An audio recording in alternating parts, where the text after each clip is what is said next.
Buenos días a todos. Por favor. Good morning, everyone. Could you please take your seat? The meeting will be starting very soon. Thank you.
Buenos días. Good morning, ladies and gentlemen. The session is now open for the annual general meeting for Mapfre, or the general shareholders meeting. I'd like to give the floor to the secretary to go over the agenda. But first, I'd like to remind you that this meeting is also being broadcast through online through our corporate website, the platform that allows shareholders to exercise their right to attend, be represented, and vote in equal terms. Likewise, as recommended by the Code of Good Governance of the CNMV, this is being streamed live on the internet, open, so that anyone can follow it live from anywhere around the world, and of course with simultaneous interpretation into two different languages, English and Portuguese. Should the technology fail, we would temporarily stop the meeting and we would resume after the technology failure would be solved. Now, the secretary will read the agenda to us. Good morning. Today's agenda for the general meeting is the following. First of all, annual financial statements, the performance and management.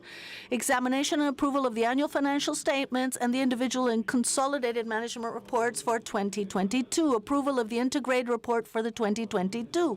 Approval of the non-financial information for 2022 included in the integrated report. Approval of the proposed distribution of the result and dividends corresponding to fiscal year 22. Approval of the Board of Directors management during fiscal year 2022.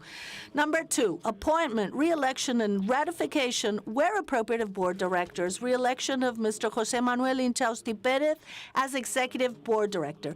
Appointment of Ms. María Elena Sant Isla as an Executive Board Director. Re-election of Mr. Antonio Miguel Romero de Olano as Nominee Board Director. Re-election of Mr. Antonio Gómez Ciria as Independent Board Director. Ratification and appointment of Ms. María Amparo Jiménez Urgal as Independent Board Director. Appointment of Mr. Francesco Paolo Vanni Darciafi as Independent Board Director. Number 3, amendment of Article 17 of the bylaws regarding remuneration of board directors. 4, authorization to the Board of Directors to carry out capital increases with the power to exclude preemptive subscription rights. Number 5, authorization to the Board of Directors to issue debentures or similar fixed income securities that may be converted into shares for a maximum amount of 2 billion euros with the power to exclude preemptive subscription rights. 6, remuneration of board directors. Approval of the remuneration policy for board directors for the 2023-2025 period. Referendum on the annual report on board directors' remuneration for fiscal year 2022. Number 7, authorization and delegation of powers for the interpretation, correction, supplementation, execution, and development of the resolutions adopted by the general meeting. And number 8, delegation of powers to execute and record as a public deed the resolutions passed at the annual general meeting. In accordance with the provisions of Article 203 of the recast text of the Companies Act, the Board of Directors has resolved to request the presence of a notary to minute the annual and general meeting. Mr. Prado Aica represented our shareholders of 2 billion shares. So it's 80.6% quorum of all the shareholding. So this is enough for this general meeting to be held at a first call. Therefore, the general shareholders meeting is now properly constituted. So I would like to give the floor to the notary public. Good morning. As contemplated in Article 101 of the Business Registry Regulations, considering the shareholders that are present and represented may manifest any comments or protests specifically related to the number of share capital represented here and the number of shareholders. And those who are participating online can send an electronic message to object, and they can do this at the website, the corporate website that has been provided for this purpose. Anybody would like to comment on this? Now the secretary will talk about all the documents that have been provided to you and how we will be voting the proposals. It has been available to all shareholders since the call of the general meeting, the full text of all the proposals to be agreed. Also made available to you have been all the report of the board of directors, of the appointment and remuneration committees, of everything that is going to be proposed at this general meeting. Those shareholders present here who want to vote against or abstain for any of the proposals or who want to participate should go to the table near the first row of this hall on my right, where they must identify themselves with a Spanish ID card with a secretary so that this could be recorded in the minutes. If any shareholder wishes to have anything quoted literally in the minutes, he must deliver in writing the text to the secretary or the Mr. Notary Public.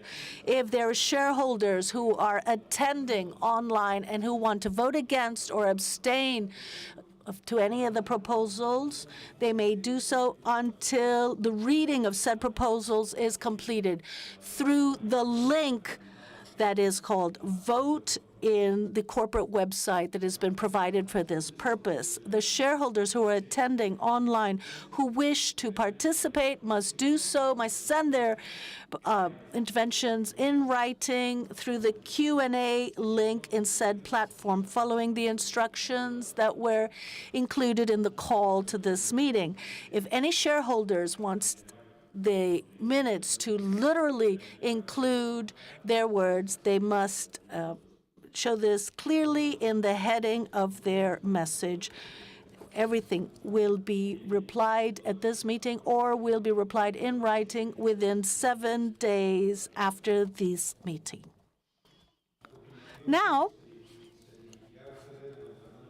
Mr. Fernando Matas Verdeja, the Chief Financial Officer, will be talking to you, who will talk about the consolidated annual accounts for the year 2022 and the main achievements of the group in the financial and economic area. Fernando, whenever you're ready.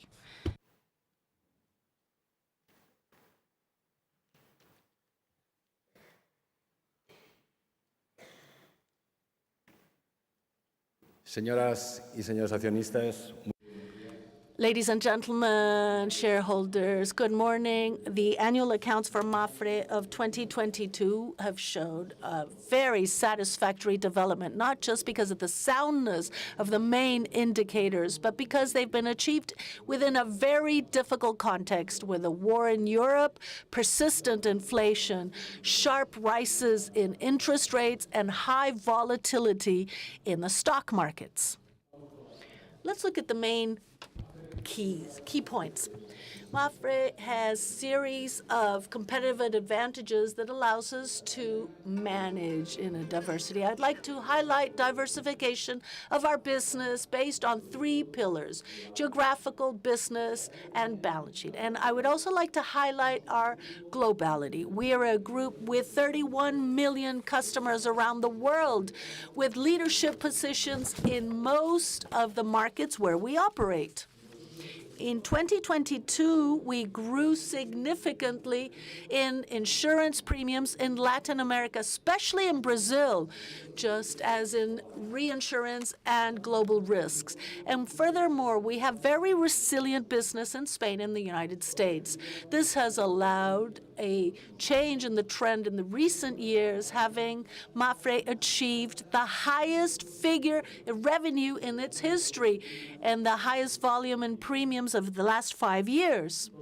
And all of this with a huge very strong technical rigor in the management of financial assets, optimizing our international presence in those markets and business lines that contribute the highest value.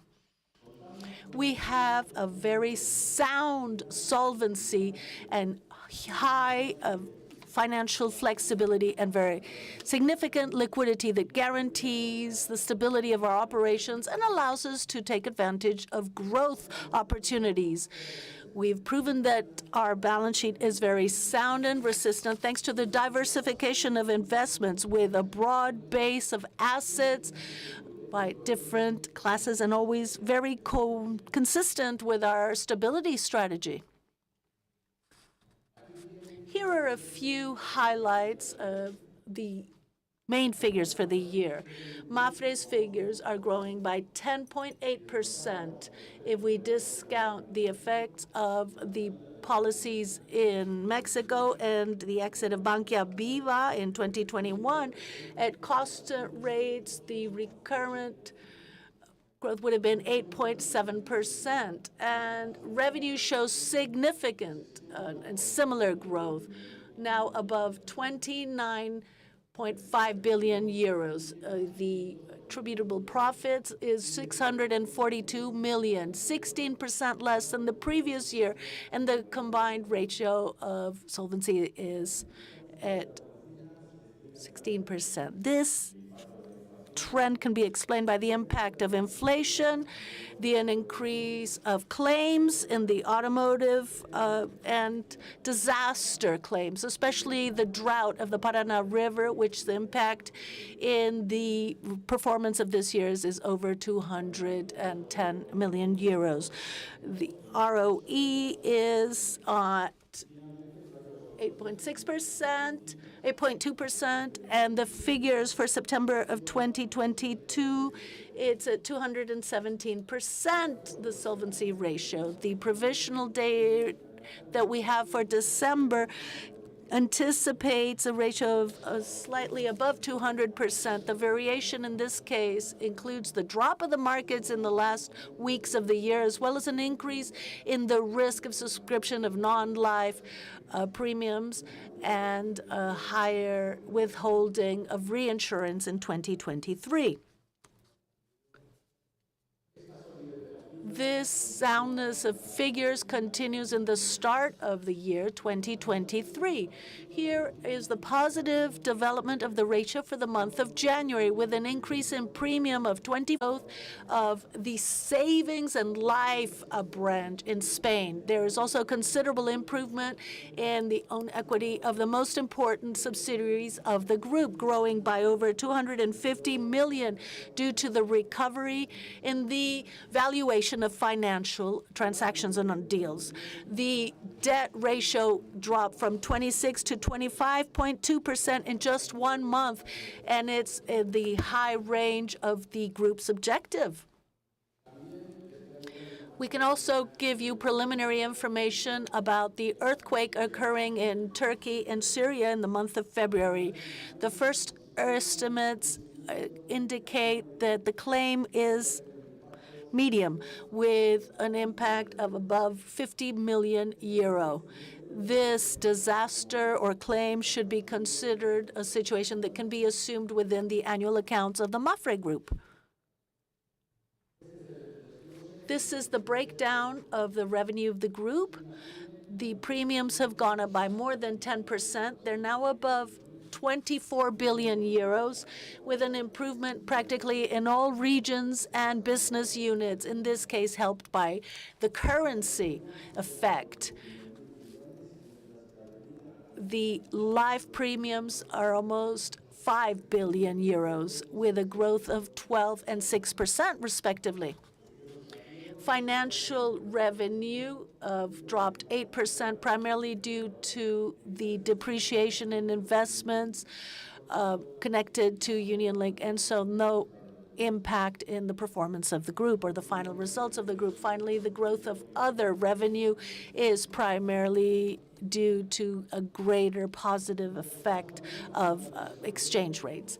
As far as Seguro de direct insurance with non-life and life risk, it's growing solidly. Only life and savings shows a decrease in premiums because of the performance of markets and also the exit of Banca Vida that we mentioned previously. Here's the breakdown of our performance. Non-life, 823 million, with a drop in 23 because there's been poor performance with automobile insurance, which has been somewhat offset by the branches of general insurance. The profits in life is 722 million, considerable improvement in this case because there's been a drop in claims.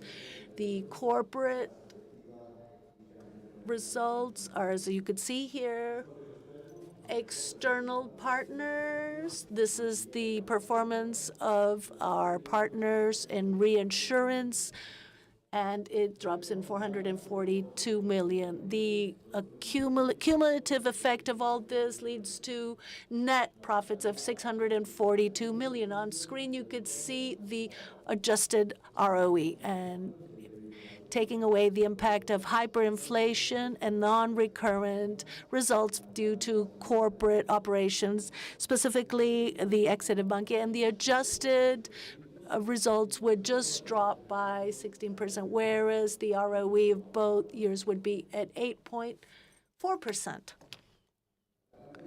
On the screen, you could see the development of the combined ratio over the last 3 years. Automobile shows a worsening due to the increase in claims, and it reached in 2022 106%.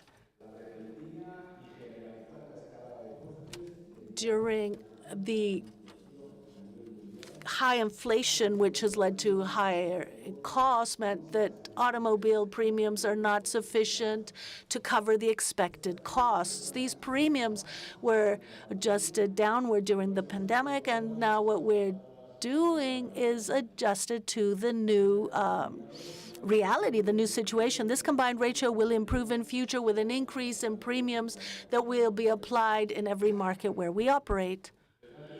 The ratio of general insurance, however, has a very positive development, highlighting the improvement of agriculture and death insurance in a more positive context for both branches. Health and accident insurance has a ratio of 100%, as they did the previous year, in this case affected by higher costs in healthcare provision.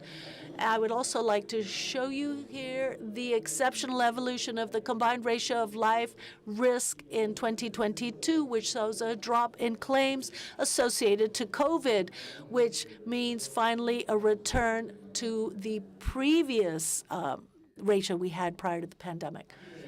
As you could see here, there's a distribution of premiums by regions and business units. I'd like to highlight the 13% growth of insurance premium, especially in LATAM, where it's growing 15%, and it's becoming the region with the highest volume of the group, almost 9 billion euros.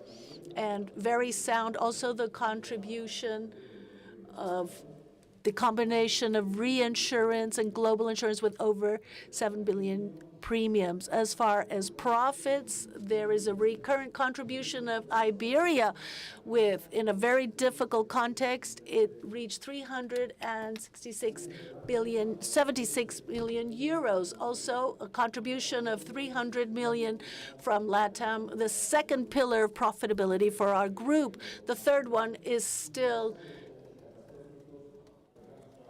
the other region with considerable profits of 133 million. I would like to now talk about the main figures of the balance sheet. Total assets dropped by 6.6%, slightly below 60 billion. because business growth, as you've seen in a premium, doesn't compensate the drop in value of the portfolio fixed income due to the increase in interest rates. As far as our equity, it's at 7.2 billion, which is a drop of almost 14%. The main factor explaining this variation is the drop in the net capital gains that were not completed in the investment portfolio for sale, which is almost 1.8 billion. This is a result of the already mentioned hike in interest rates. But on the positive side, the revaluation of foreign exchange, primarily the US dollar and the Brazilian real, contributes over 340 million to our capital base. So to summarize, this drop that you see on screen is much less than what is being published by other relevant European players. And this is thanks to diversification and to our prudent approach regarding the investments we perform with our assets. Investments have also been affected by rates, a drop of 10, and we see them above and beyond the 41 billion mark. For the most part, this portfolio is one that has to do with fixed income, and practically 80% of the sum total. We would also underscore our treasury, which is 6.2%, and we have over 2.5 billion.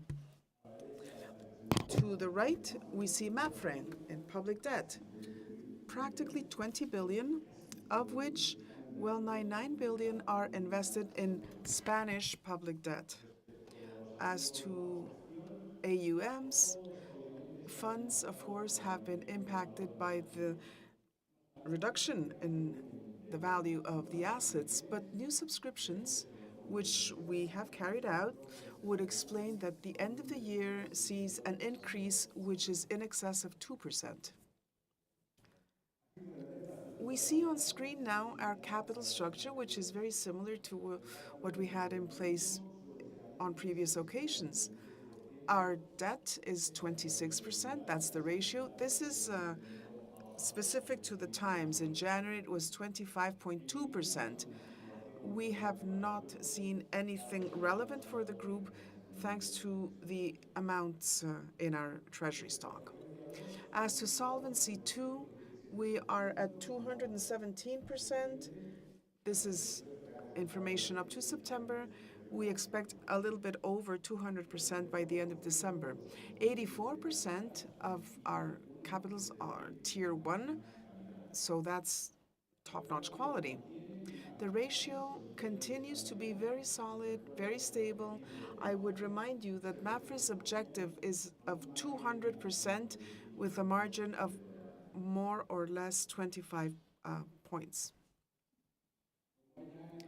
As we've said in the past, and as we included in our report, in 2023, new international rules are applicable, which are applicable to financial investments and insurance contracts. These are in Spain known as NIAF 9 and 17, IFRS 9 and 17. These new rules and standards are applicable to Mapfre because it is an insurance group which is listed. Nevertheless, our subsidiaries within the group will continue to present individual earnings under the accounting principles which are applicable in each and every country. So this is a different way of seeing the flows and assessments of assets and liabilities. There will be a greater degree of homogeneity, there will be less volatility, as well as a new structure of our balance and of our P&L. And we will also see new indicators which will add layers of information and transparency to our management mode. These new rules are not going to represent a major change in the basic indicators that we have in place in terms of investing of our different activities, and they're not going to affect risk appetite, treasury activities, dividend generation, or solvency for the group in general. And now let's talk about our shareholder structure. We'll talk about the stock exchange and we'll talk about dividends. 31 December 22 saw Mapfre with over 219,000 shareholders who owned 3 billion shares. Over 3 billion, actually, of which Mapfre owns 41.4, and this is the equivalent of 76.4% of the capital. As to financial indicators, our profits per share were of 0.21 cents, and the price book value ratio was 76.5%, which means that our cap at the end of the fiscal year is roughly the equivalent to 3/4 of its equity stock. So the price earnings ratio is a little bit beyond the 8.7 mark, which means that the market is satisfied to that degree with Mapfre's performance. As you know, for the most part, it is Fundación Mapfre that owns 69.8% of our capital, and 16.2% is in the hands of institutional shareholders, for the most part foreign owners, whereas individuals represent 13.4%, are for the most part Spanish investors. Let me now address the evolution of dividends.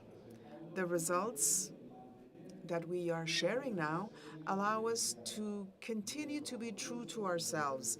We are committed to dealing fairly with our shareholders. So if we look at 2022, we will again be sharing out 14.5 cents per share. And the amount of dividends collected by shareholders of Mapfre in the year 2022 has been of 448 million euros. So our profitability is in excess of 8.3%.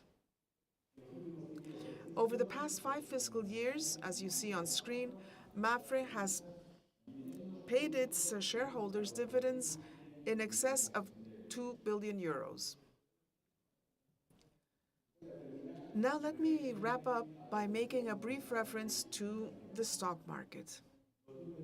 Shares performance. 2022 was not an easy year, but we wrapped up the year in a positive way.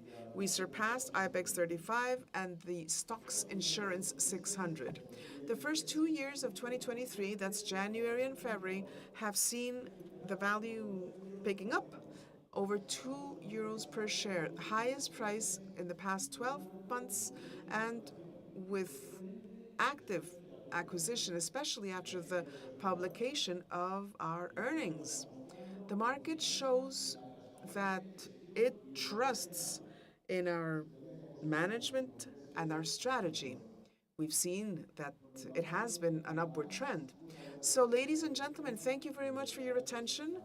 And again, thank you so very much for believing in Mapfre.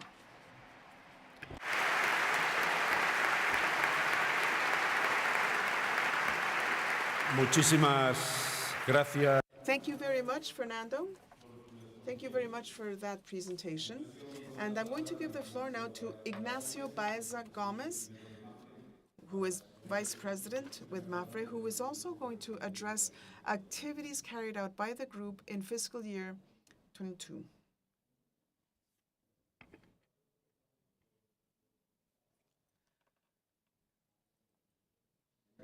Ladies and gentlemen, shareholders all, good morning. This is the 3rd year in a row in which I begin my presentation by addressing the pandemic that, together with the war in Ukraine and its effects, have definitely affected the performance of the economy in recent years. And consequently, of course, they've affected Mapfre's performance.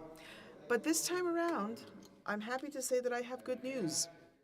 First of all, claim levels that are COVID-related are no longer significant for Mapfre, and barring any unforeseen upticks, the pandemic is now a thing of the past in terms of importance. Now, obviously, the scars and repercussions in social and economic terms, well, they're still present. Now, my second message regarding the pandemic is that it has had an impact on our company to the tune of practically 900 million euros over the past 3 years. You can see that on screen. For an insurer, the best claim is the one that doesn't occur, especially when talking about life and health insurance. But it speaks for us that we have made a solvent and diligent contribution to reducing the most negative impacts of COVID, which has affected hundreds of thousands of families. It says a lot about us. As you can see from the evolution, unless there is a new global outbreak, we believe that we've heard the last of specific information on these claims. The impact among our policyholders is no longer significant because we are a reliable company. We meet our commitments regardless of the context. In terms of 2022, as explained by Fernando Mata, our CFO, we see that the figures achieved in such a complex environment do reflect the strength of our business model. This is a model that is highly diversified, and it is a model that adapts very flexibly to external circumstances while allowing us to maintain high returns year after year for our shareholders. Let's talk about our sustainability plan for 2022, 23, and 24. We are as demanding now as we have been in the past vis-à-vis all our commitments. I'm pleased to announce that during its first year of implementation, our degree of compliance with our sustainability plan was of 99.6%. This is an ambitious plan which includes 23 objectives and 45 projects, which allows us to implement our ESG commitments. And it is increasingly integrated into our own company business. The documents you have access to contains additional information on achievements and actions in 2022 pertaining sustainability. But let's talk about the future, and let's see what our degree of ambition is going to be in accordance with this plan for 2023. But let me begin by saying that I must underscore that we fully accept the challenges and opportunities for a company global as Mapfre is to be an active agent for transformation in the world by pursuing the UN 2030 agenda. At Mapfre, we work to truly maximize the fulfillment of the Sustainable Development Goals of that agenda in the upcoming 7 years. And we know that we can contribute to the 17 objectives, but the group focuses increasingly on the 7 goals you see on screen, i.e., those where we can truly be transformational as an industry. In terms of the environment, let me underscore that we are a carbon-neutral company on the Iberian Peninsula since 2021. Let me underscore that we work to achieve this carbon neutrality in all countries by 2030. With this objective in mind, last year we made progress on projects such as the installation of PV panels, the acquisition of 100% guaranteed renewable energy, a reduced number of business trips, the implementation of a hybrid work model, and the addition of ECO-certified vehicles to our fleet.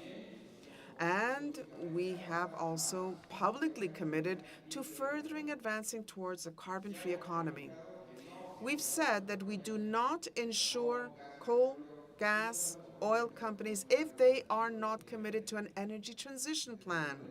As of January 1st, we have further bolstered our commitments.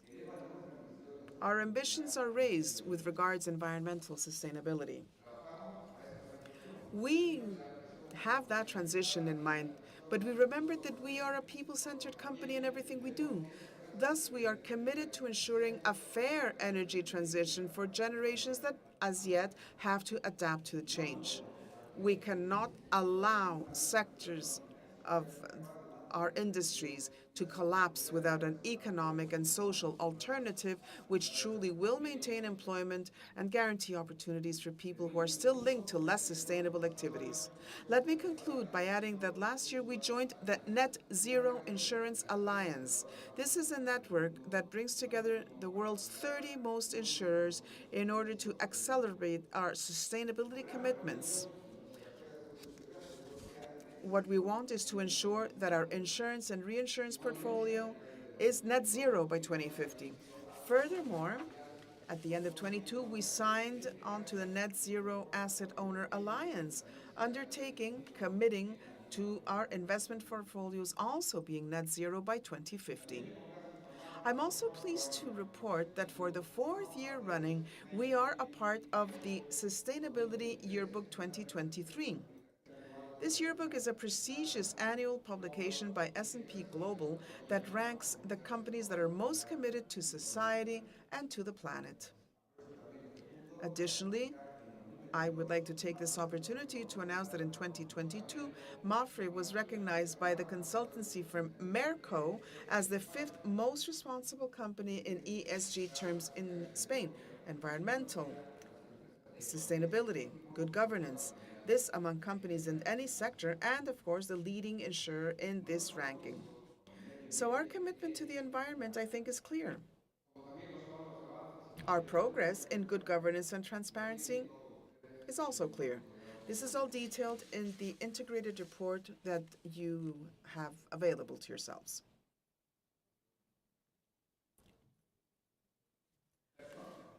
Our people.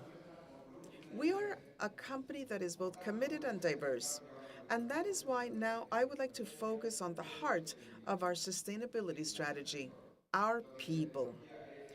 This is what, in ESG terminology, is what the S stands for. People are at the heart of everything we do, and they help us build a more sustainable, a more diverse society. We start, of course, with our people at Mapfre. We have employees of 81 nationalities in 40 countries. I like to say this, I like to repeat this: 81 nationalities in 40 countries, working together every day with collaborative and digital tools that allow us to add layers to our cultural wealth, be more innovative, and progress in an increasingly diverse society that has been promoting equal development for years. As to gender equality, 42% of Mapfre's leadership job positions are held by women. And we continue to progress towards the total elimination of the payback that stems from the past, which this year is 1.86%, and which I hope will be virtually non-existent by the end of 2024. As to inclusion, we have also fulfilled our commitments. In Mapfre, 3.5% of our workforce is with persons with a disability. 98% of our employees are on permanent contracts because we believe in our people. We believe they are excellent professionals who embody the motto of our purpose, which is care about what matters to you.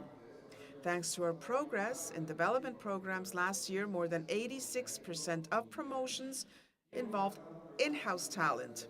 And we have launched a leadership and professional growth program for 5,000 persons of the company's more than 31,000 employees. Therefore, we can say that it is a company of opportunities for all those who will take advantage of them, which is why we say that at Mapfre, your time is meaningful. And we are a company that is both socially responsible and committed. Despite the current limitations in force in many countries because of the pandemic, in 2022, more than 4,500 employees worldwide proved their social commitment in their actions as volunteers. The diversity we promote increases our company's value, and it is global in scope. This is a culture that we put to good use in the almost 40 countries around the world where we have a presence, including some where these matters are not as important. And furthermore, since last year, we have seen how Our people management positively impacts the SDGs of the UN 2030 Agenda. We implement a methodology that has been developed together with other global companies. Mapfre contributes to all the sustainable development goals, but perhaps more especially to the 5 that you see on screen. Our level of excellence in gender equality is noteworthy. That's 97% compliance. And we also are well poised to carry out positive action on the goal of promoting health and well-being, in addition to that of quality education, which, of course, in a corporate setting is the equivalent to training. In both areas, we are at nearly 70%. And we are also developing 2 additional lines of work in the social area: the promotional financial skilling and our insurance accessibility programs, which we have mainly in Latin American countries. I said before that our sustainability model is increasingly integrated into our business. This both affecting issuing and underwriting as well as direct management or through providers. But what is also important is that we have an important role to play as large investors. As of 2019, the University of Siena has been measuring the impact of our investment portfolio on the UN SDGs. I have to add that we have improved year after year, and now 99% of Mapfre's equity investments and 83% of our bond investments generate positive externalities in some of these SDGs. It is thanks to responsible investment, it is thanks to underwriting, that insurance can and must contribute to the fair energy transition that I referred to earlier. Innovation. Now, allow me to talk about another one of our hallmarks. The 2023 fiscal year was a year of consolidation for our open innovation model. Mapfre Open Innovation. It is important to note that it is over 2.5 million customers now who have already benefited from the solutions promoted by our innovation teams the world over. In 2023, we will continue to work at the crossroads of operational efficiency and improving the customer experience, as done in 2022. By way of an example, let me underscore our artificial intelligence-based automatic appraisal and claims automation solutions, which are present in Spain, Brazil, Colombia, and which are being expanded to other countries where we operate. And we continue to explore tools and alliances that will enable us to better understand emerging risks, such as those associated to climate change or cybersecurity itself. This allows us to improve our existing products and coverage, and it also allows us to design a new generation of products that are focused especially on enterprises. And we are not alone. Many of these achievements have been possible thanks to the collaboration and investments of the world's leading startups. We work with them because we seek the greatest value contribution for Mapfre and our customers. And actually, we've studied over 100 startups, and we work with 30 of them. And at the same time, SESVIMAP, which is our mobility lab, continued to work in 2022, focusing on driving assistance systems, personal mobility vehicles, and autonomous vehicles. We've generated knowledge for Mapfre and for the entire insurance industry. Furthermore, SESVIMAP launched a novel project which is called Second Life. Second Life focuses on the reuse of batteries from damaged electric vehicles. This has materialized in 2 initiatives. The first, assistance vehicle for recharging EVs powered by these reused batteries, and a photovoltaic energy storage system that supplies our recycling facilities in Avila, which is where the SESVIMAP lives. Thus, we've reduced their carbon footprint and we've made them a benchmark in the circular economy. Finally now, the Alma Mundi InsurTech Fund, in which Mapfre participates. It presented a new investment package with a target of 250 million euros. This is in 2022, in addition to the 100 million already invested in the previous fund. Thus, Alma Mundi is an insurtech fund that is a benchmark in Europe and doubtless one of the largest specialized funds the world over.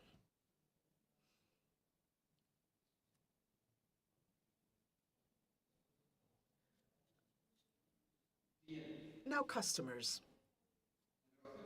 In relation to customers, we have continued to deploy all the innovations I just mentioned and technology in relation to data management. This allows us to make increasingly personalized offers to each one of our more than 31 million customers worldwide. In 2023, we will continue to consolidate this strategy by focusing on increasing retention levels. Customers want immediate responses. They want a response from Mapfre which is something more than just providing insurance. So being linked to customers is a must, and this means we must adapt to new business models and leveraging new techniques and all the knowledge provided today in order to improve their comprehensive experience with the company. And Fundación Mapfre now. Let me conclude by making a reference to Mapfre's social arm, if you will, our foundation. Our foundation has been at the service of society for more than 45 years in about 33 countries worldwide. Fundación Mapfre is one of the key institutions of the third most important sector in Spain, and let me assure you that we will be even more so. I'm very pleased to announce that we are one of the very few private institutions in Spain selected to manage European resources as an intermediate body for the European Social Fund. The process is currently underway. We have been pre-designated or shortlisted, and we are already working on an ambitious call for proposals focusing on the social and occupational integration of vulnerable persons and the improvement of long-term care in rural Spain. As in everything we do, we aim to offer opportunities to people, especially those nearly 8 million citizens living in municipalities with fewer than 30,000 residents and in Spain's abandoned villages, focusing especially on those more at risk, the elderly and persons with disabilities. We will be the only new intermediate body for this period, focusing on, as I said before, rural care. At Fundación Mapfre, this recognition will allow us to increase our capacity for action with the enormous responsibility of managing 20 million euros coming from the European Social Fund Plus over the upcoming 5 years. It is important to remember that these are co-financed programs, so Fundación Mapfre contributes an additional 10 million euros, additional to the 20 million provided by the European Social Fund.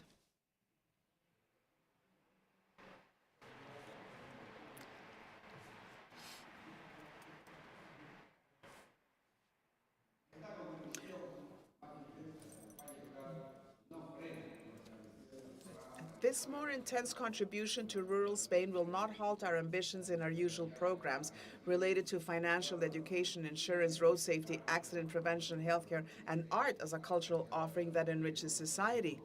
Supuesto habitual. And I would also like to inform you that after almost 40 years contributing to development in the Canary Islands, Fundación Mapfre Guanarteme has become Fundación Mapfre Canarias. It's a new surname, but the vocation for service to this community remains unchanged. In 2022, there were nearly 400,000 beneficiaries of the more than 100 activities carried out in the islands, with key programs such as employment training. This is where we provide training and mentor young residents to improve their employability. As of 2018, 25% of the nearly 2,000 residents participating in the project have actually obtained the job. And I am from the Canary Islands. I'm certainly very proud. Going back to the Fundación Mapfre, in the last 10 years, specifically, we have invested over 610 million euros in people development. I like repeating this, over 610 million euros, always being very close to the most vulnerable and offering second opportunities to those who need it the most, like the essential social health work we have conducted during the pandemic in nearly 30 countries. We are and will always be building a more humane future, as you have probably seen in recent weeks on a television commercial, and we'd like to show it to you now, if we may. Waiting for you, gotta make it something. If I wished anything for you, it was joy. They'll never bestow. By your side, I can't weather what we built together. They'll never destroy. Some days I just feel like I can win this race, but it all goes away if I see your face.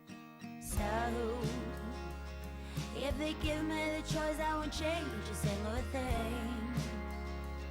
What you fight for, I fight for, believe, and I also believe. When we climb the mountain together, we can't face anything.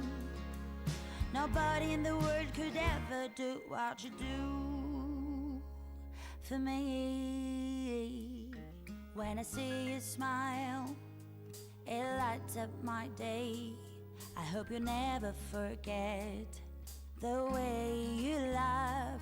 So I hope you'll remember when you're feeling alone that I'm always real close to help you get back on track.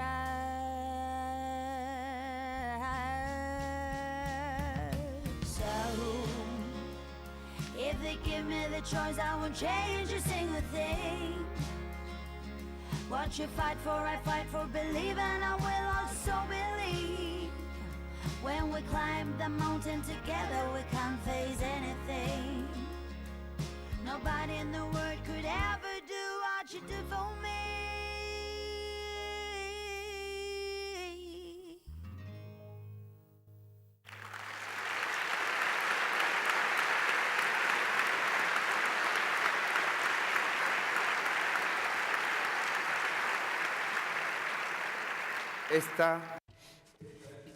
This is our vocation, and we feel very fortunate to be able to pursue it and reap these emotional rewards we referred to in the commercial, which comes from helping others. All of us who are, one way or another, part of Mapfre believe that we are in a company that's different. Obviously, we're giving our customers the best product and the best service, but we believe we're giving them something more.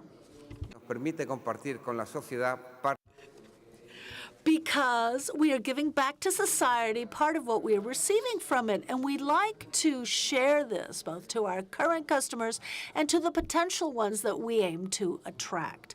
Let me say it again. We believe we are a different company, a special company. Señoras y señores accionistas, creo que Ladies and gentlemen shareholders, I believe you can feel very satisfied and proud of the level of progress made in all our initiatives.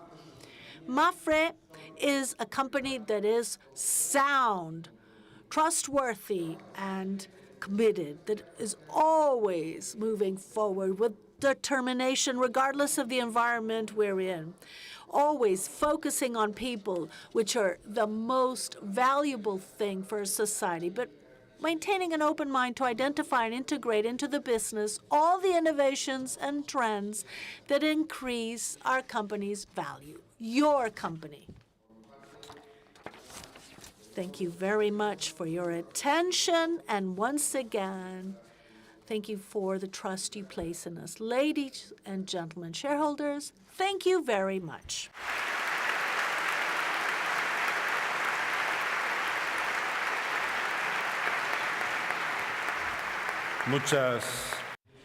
Thank you very much, Ignacio. The truth is, we appreciate your applause after the video because no matter how many times we've watched it, it still moves us.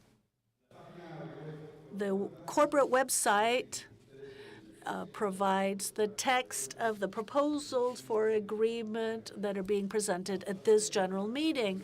However, previously, I would like to first refer to some of these proposals in particular.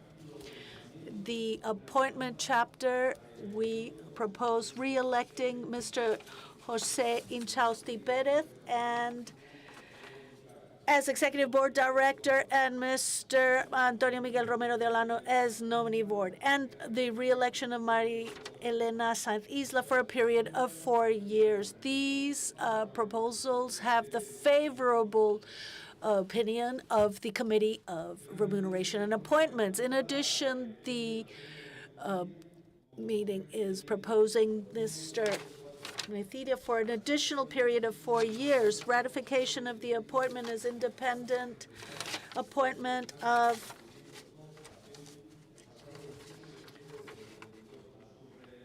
and the re-election for a period of 4 years, as well as the appointment of Mr. Francesco Paolo Vanni D'Aracci as an independent board member for a period of 4 years. This has been presented to the Board of Directors by the Appointment and Remuneration Committee. These proposals will be considered approved without prejudice to that contemplated in our bylaws and code of good governance. We're also presenting for approval by the AGM is the status of non-financial reports. We would also like to propose the payout of a complementary dividend for 8.3, and this would be 200.6 billion euros, which would be 14.5 cents per share. Of the total amount paid would be 446 million euros for 2022, to be charged in 2022. The payout would be 69.5% of 2022. Under the dividend payout policy, the Board of Directors has decided that it would be good to present this proposal of payout of dividends above 67% of attributable profits based on the extraordinary increase in the claims and the automobile branch during the year in a scenario of great stability and soundness and margins of the group. We would also like to propose changing Article 17 of the bylaws that is regulating the board members to change the basic remuneration of the Board of Directors, establishing that they could be including life insurance in the event of death, health insurance, and other products marketed by the Mapfre Group companies and others in line with those established in general for company personnel. We also propose delegating by Board of Directors the possibility of issuing fixed income assets that can be convertible into shares, and also to exclude the preferred underwriting to give the company more flexibility and agility and facilitate the access, if necessary, to stock markets. Also, we are proposing, according to Article 97 of the Corporate Act, the remuneration policy for board members up to 2025, which includes the regulation established regarding remuneration according to this corporate law, and also regarding to solvency and recommendations regarding the Code of Good Governance and for listed companies, publicly listed companies. According to the third recommendation under the Code of Good Governance for publicly listed companies, I'm going to express the reasons why the entity hasn't fully complied in 2022 with some of the recommendations contained therein.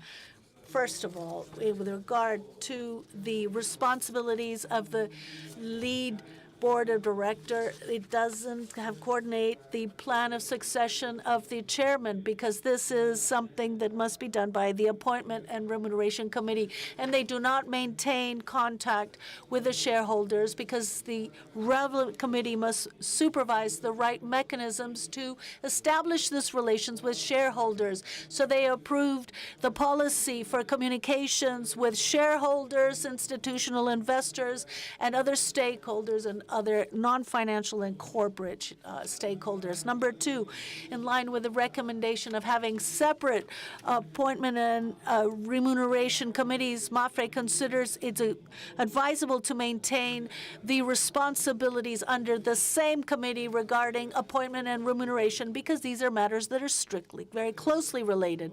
Number three, as far as the recommendation to attribute to delegate bodies the responsibilities of establishing and supervising the right mechanisms for communications with shareholders, Mapfre has attributed these responsibilities to the board of directors. Number four, as far as the recommendation to maintain with the board directors for a minimum of 3 years shareholders' options or financial instruments coming from compensation systems, Mapfre considers it's appropriate and sufficient to have a maintenance of the shares for a maximum period of 2 years, since the delivery of them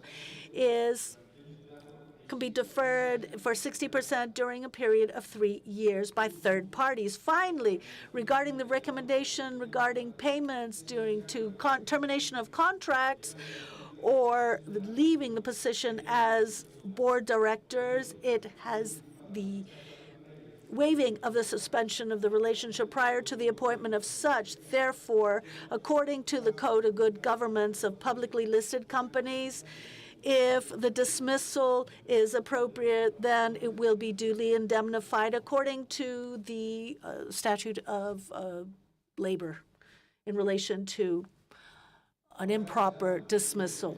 So now we have concluded the period of request for participation of those attending this general meeting.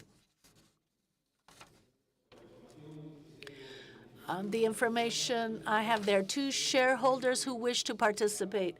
One is in the room, and another person would like to speak or has sent their request electronically to the platform that we have provided for this purpose. Jose Antonio del Barrio Colmenarejo, the shareholder, would like to participate and read his intervention. It's what I've been told, so I invite him to come up to the stage to participate.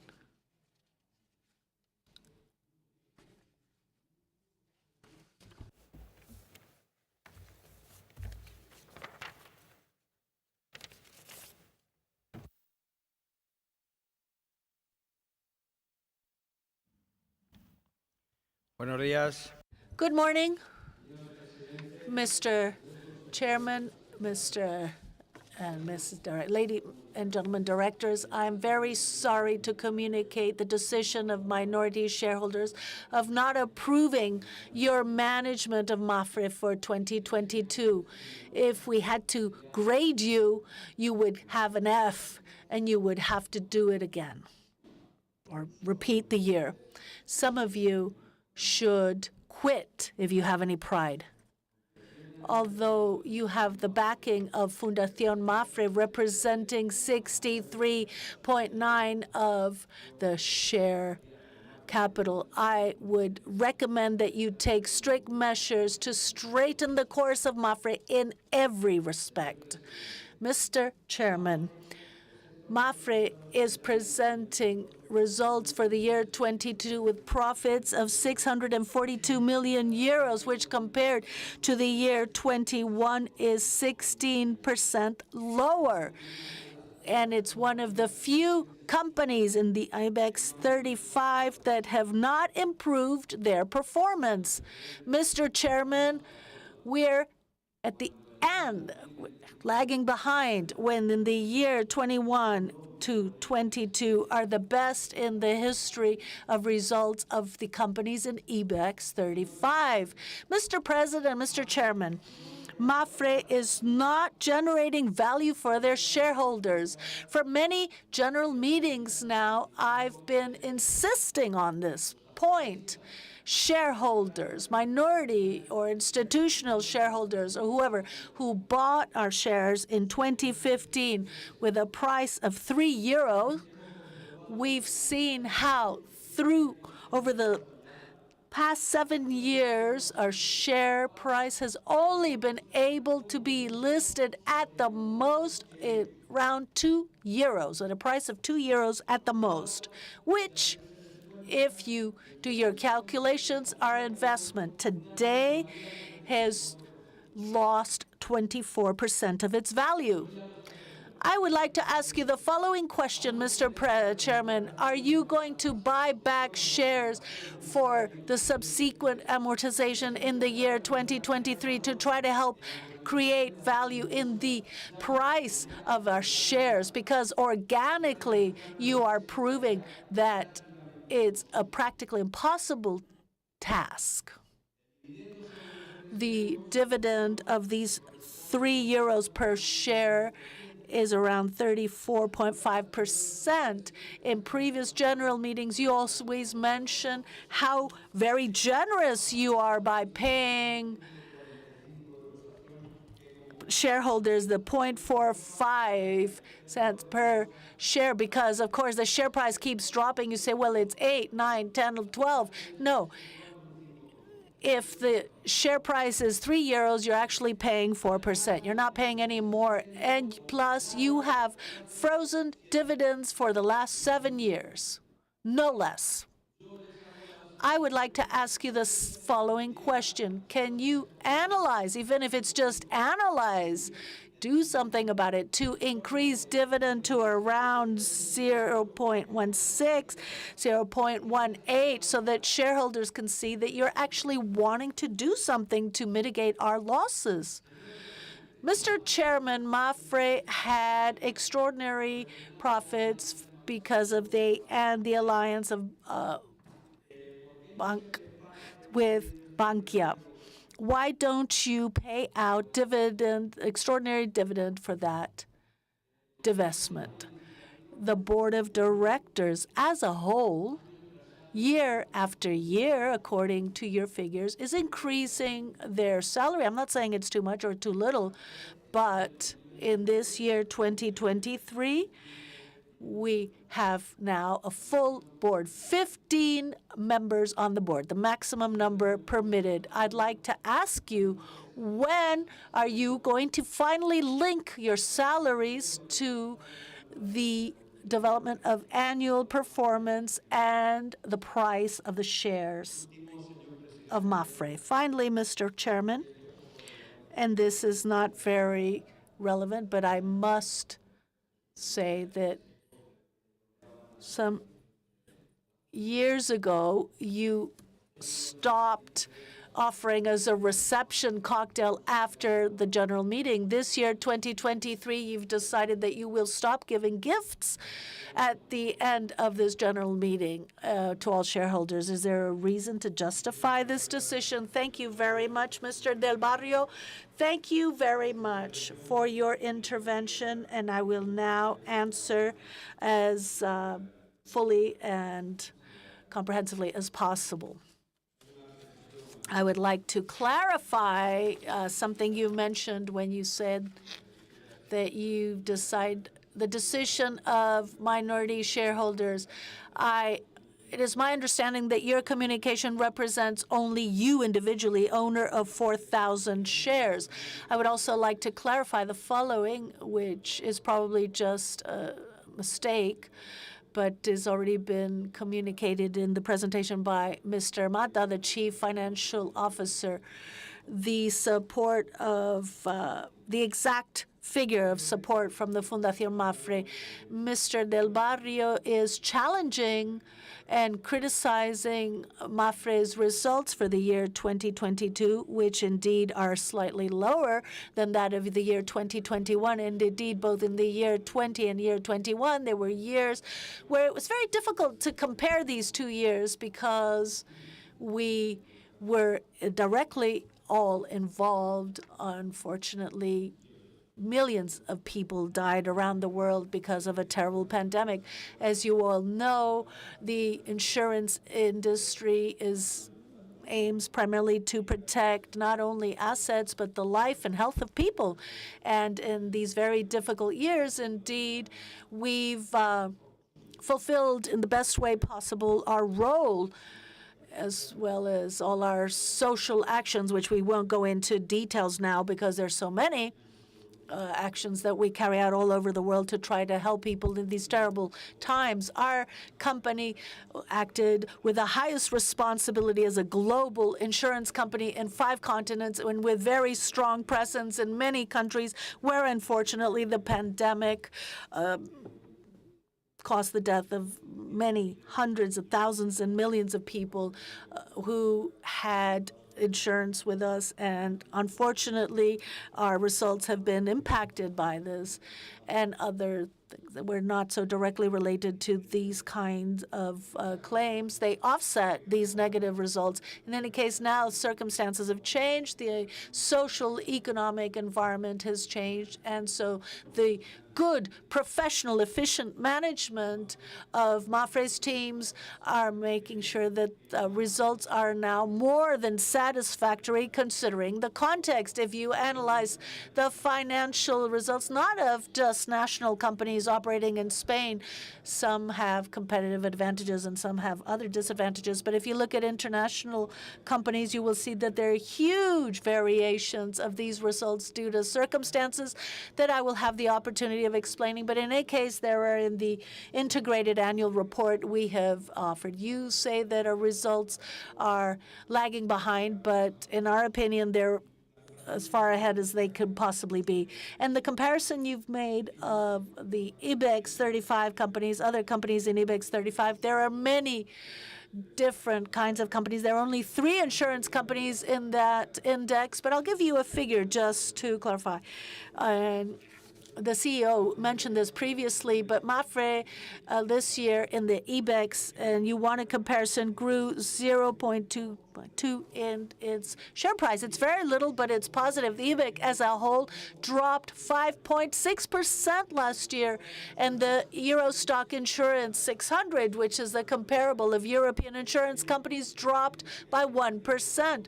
So there is a very significant positive impact for Mapfre. Therefore, shareholders don't have such a negative assessment as yours of our management.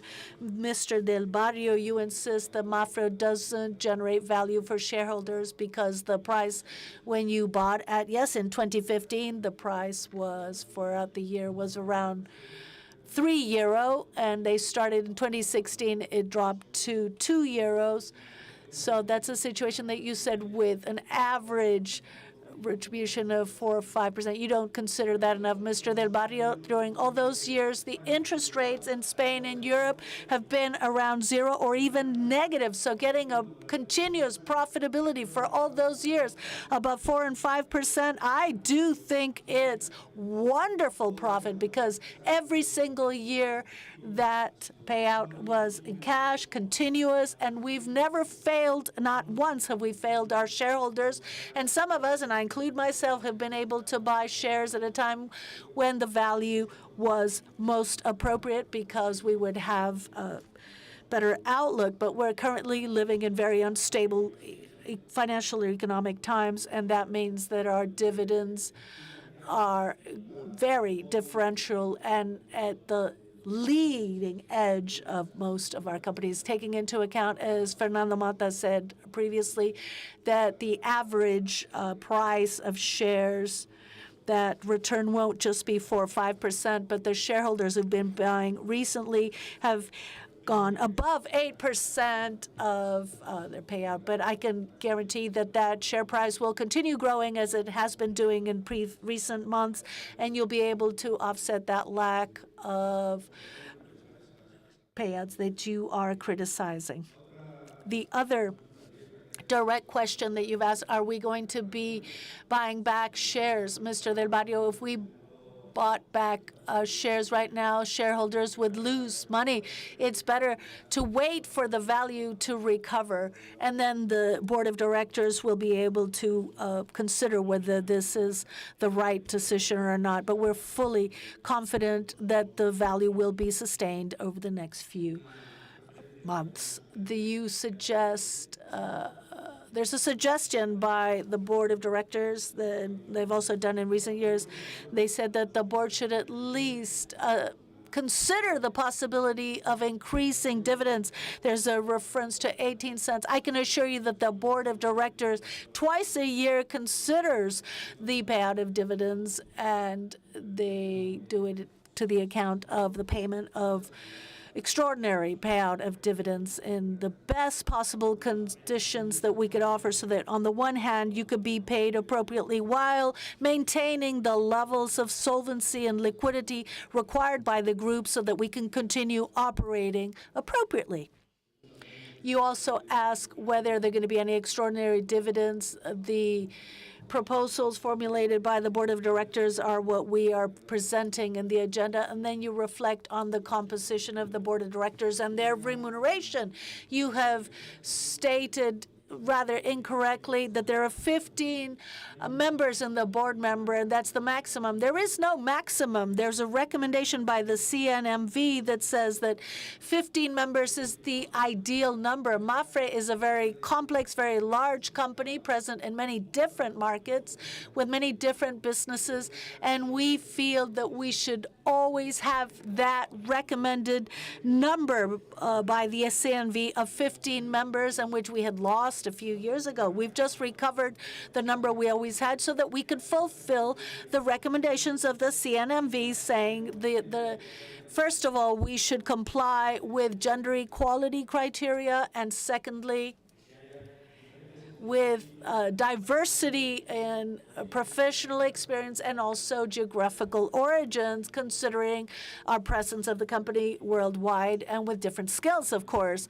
And that's why the Appointment and Remuneration Committee continuously is proposing candidates to the board of directors so that we fulfill all recommendations of the CNMV. And finally, regarding remuneration of board of directors are fixed, and they haven't been increased in recent years, and the small variations are caused due to the entry or exit of various directors, and also because of the salaries of the executive directors.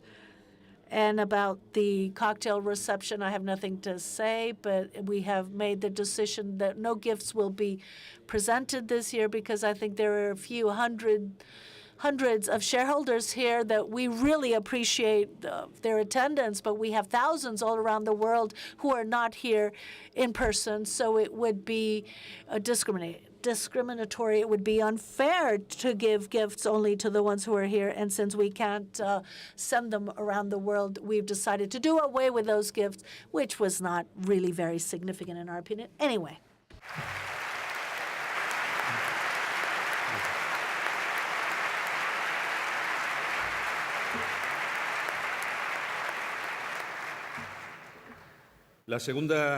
Thank you for that.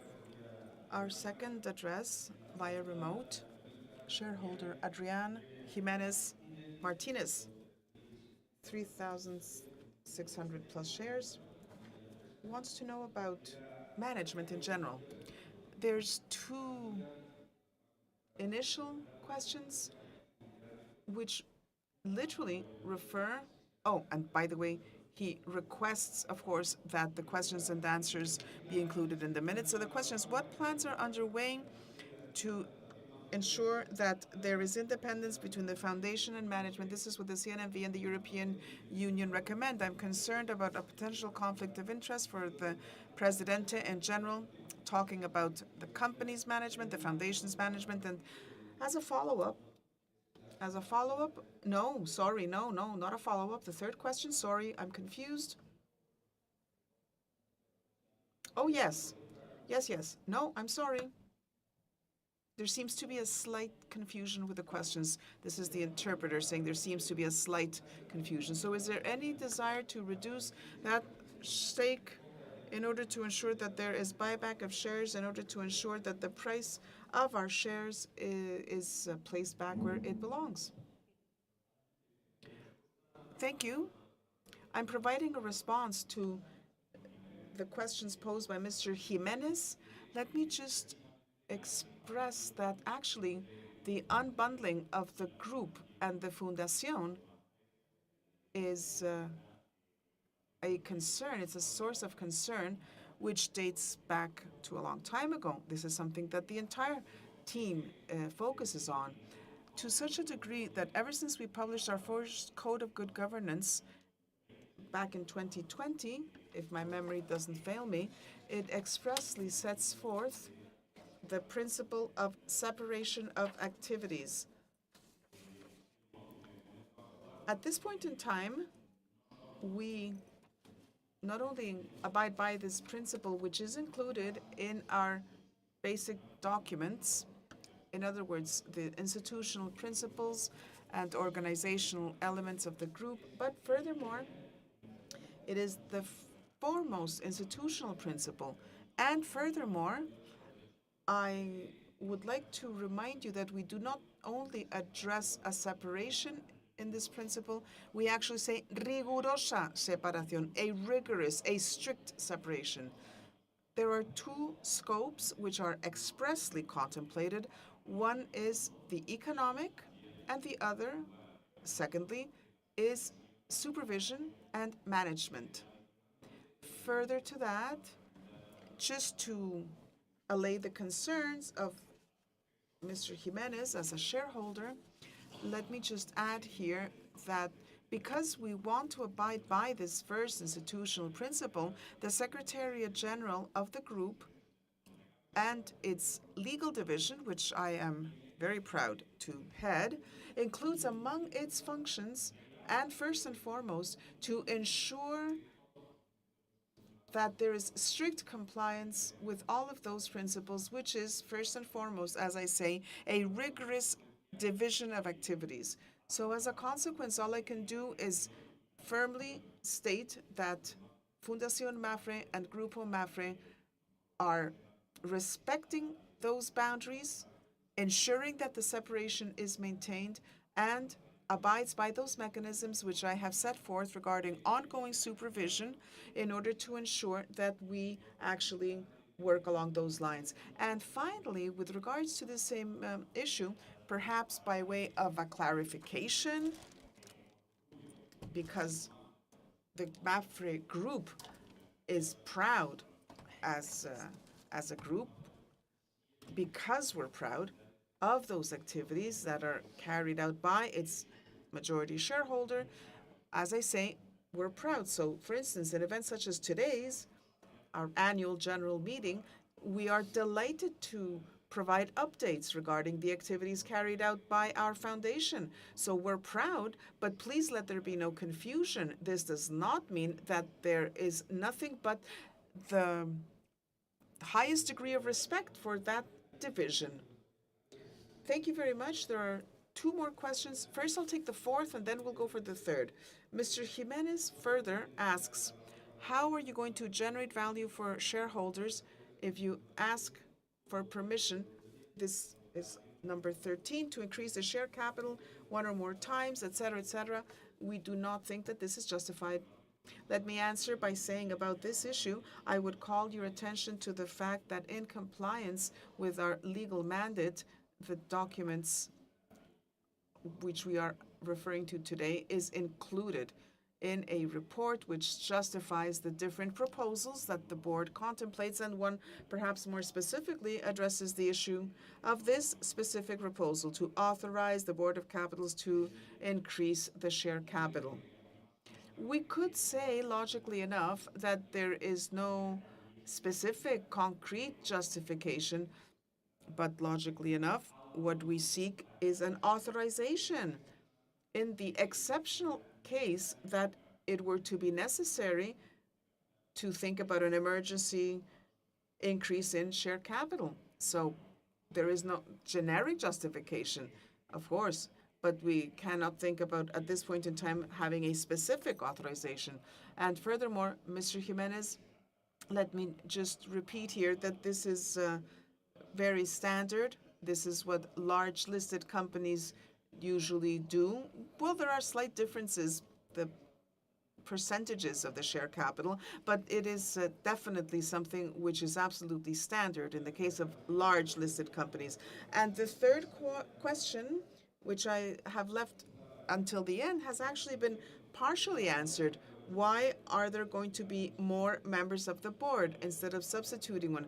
If the current members of the board cannot have a positive effect on the share price, I think that's been answered. And secondly, what about profitability?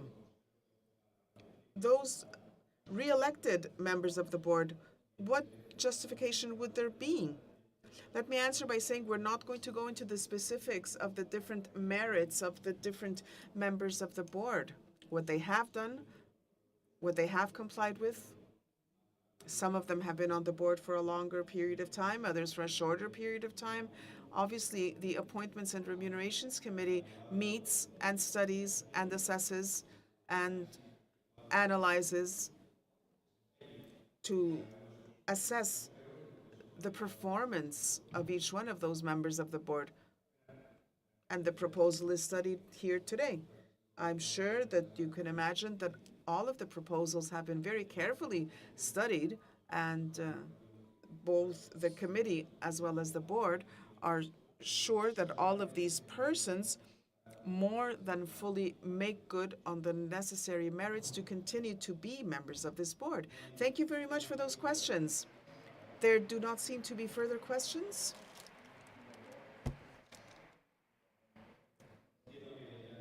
Thank you. I understand there are no further questions. No shareholders present or shareholders via remote. So now the proposals, which will be read by the secretary. So the proposal has been made available to all of the shareholders and delivered to the notary. So because it is very long, let me just provide a brief summary. The approval of the annual financial statements and the individual and consolidated management reports, approval of the integrated report for 2022, approval of non-financial information included in the integrated report for 22, approval of proposed distribution of the result and dividends, again fiscal year 22,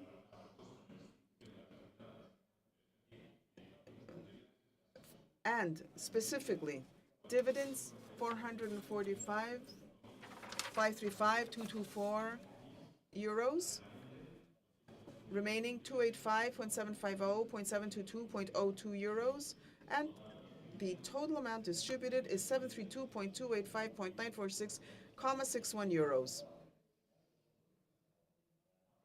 As to the board, approval of activities. Re-election of Mr. Jose Manuel Inchausti Perez, Antonio Miguel Romero de Olano as the nominee board, and Antonio Gomez Siria and Maria Amparo Jimenez Purgal as independent board directors. Appointment of Maria Elena Sanz Isla as an executive board director, Josano Vani Darkirazi as independents.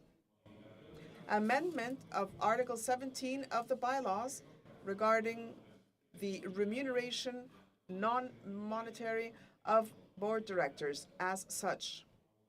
Authorization to the board of directors to carry out capital increases once or more in order to exclude preemptive subscription rights for the 5 years after the date of signature of this agreement and to the fullest extent possible. Authorization to the board of directors to issue, if necessary, debentures or similar fixed income securities that may be converted into shares with the exclusion of preferential subscription. Remuneration of Policy for Board Directors 2023-2025, referendum on the annual report on Board Directors' remuneration for fiscal year, again, 2022. Authorization and delegation of powers for the interpretation, correction, supplementation, execution, and development of resolutions adopted by this general meeting, and delegations of powers to execute and record as a public deed resolutions agreed upon. We therefore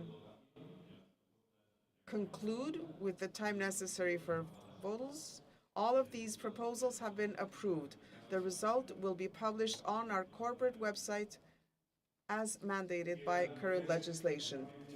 So we hereby approve those agreements reached by the General Shareholders Meeting.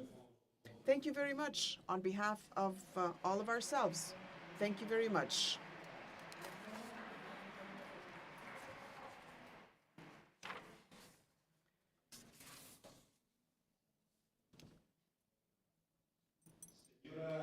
Well, ladies and gentlemen, shareholders all, thank you so very much again for the trust you have placed in us.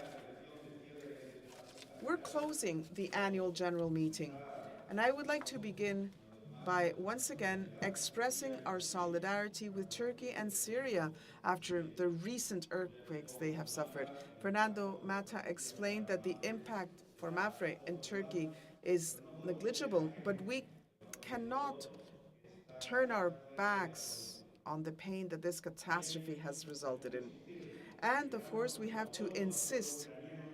We reiterate our support for the people of Ukraine, who for more than a year now have been suffering an unfair, unimaginable war in Europe, prosperous, peaceful Europe of the 21st century that we had been building.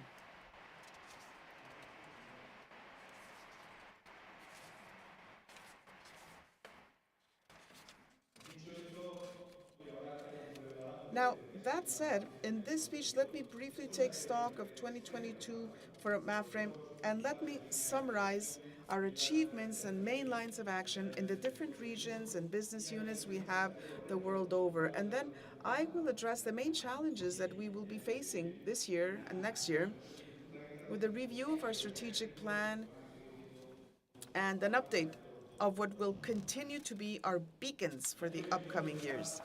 2022 was not an easy year, but neither was 21, neither was 2020. And this is not an excuse. Au contraire, it is a recognition of our strength because we have again managed to record a satisfactory year in one of the most challenging topics we have ever had to face. If you remember, 3 years ago, we addressed you on the eve of a global pandemic, and last year we presented our new plan just as the first war on European soil in more than 20 years began. A war that unfortunately continues to rage today with a massive impact, hundreds and thousands of lives lost, the displacement of millions. The war has been important, but it has not been the only factor to contribute to what has truly been the conditioning element. The resurgence, after so many years, of these inflation rates that are spiraling out of control. It seemed that the developed world had become used to stable prices and very low interest rates, which were an aberration, by the way, but suddenly we have had to hark on those lessons learned many years ago, how to manage the business in a double-digit price growth environment and with money costing all the while much more. What began to be a significant imbalance between supply and demand, apparently temporary after the effects of the pandemic, was worsened by the uptick in world energy prices and has been consolidated after the Russian invasion of Ukraine. Now, faced with the situation, central banks have been forced to suddenly increase interest rates.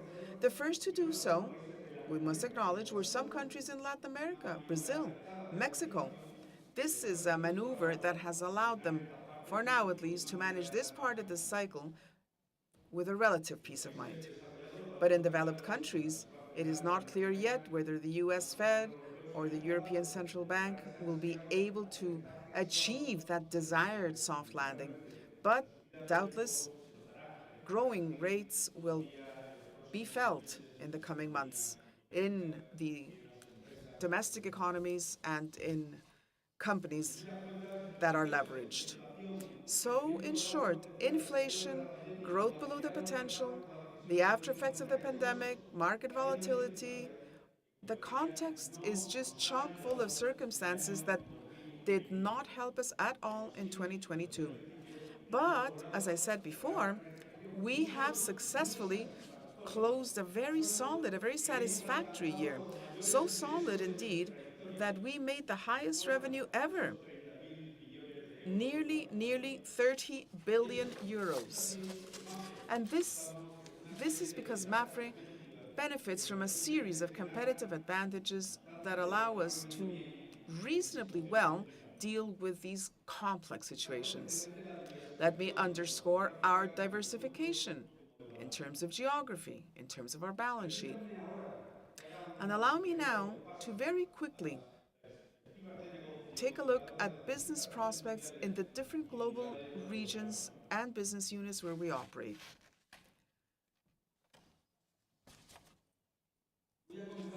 Let me begin with Iberia. In 2022, in Spain, we have satisfactorily reorganized internal structures so as to be more nimble, more competitive. We underscore the implementation of a new operational model in the fields of subscriptions and the new commercial model. In non-life, our most dynamic lines were health, enterprise, and multi-risk. Automobile, of course, as we know, has been tremendously affected by the increase of costs which result from that growing inflation. And also, P&C has been impacted. In life, the interest rates allowed us to again offer life and savings products that are very attractive, which customers love. But this, in turn, results in a major reduction, as we have seen when we think about the value of our investments. Our sales network is our company's greatest asset. It allows us to continue to grow sustainably, and we've implemented specific measures to improve our portfolio retention. We're doing well. And in addition, we have grown a broker plan. It shows good results, and we work to strengthen our value propositions in car dealerships. But in 2023, the challenge will continue to grow more than the market does, more profitably, and we will remain focused on developing our customer strategy.